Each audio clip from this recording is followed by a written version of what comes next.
তো এটা side bending, আমরা সকলেই জানি। সাইড বেন্ডিং যেটা পড়ে সেটা হচ্ছে কোর এক্সারসাইজের পার্টের মধ্যে। কোর বলতে আমাদের অবলিক্স, অ্যাবস, গ্লুটস, পেলভিক বোন, এটা হচ্ছে কোরের মধ্যে পড়ছে।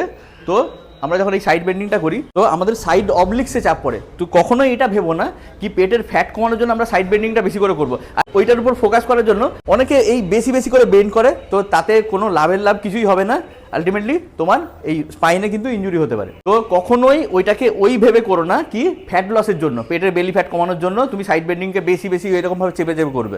এটা অনলি অবলিক্সের ফ্লেক্সিবিলিটির জন্য, যেটা তোমার কাজে লাগবে কি এমনি ওয়েট ট্রেনিং করার জন্য বা এমনি নর্মাল কোনো বেন্ডিংয়ের জন্য, ফ্লেক্সিবিলিটি বাড়ানোর জন্য। তো সাইড বেন্ডিংটাকে ওই পারপাসে ইউজ করো।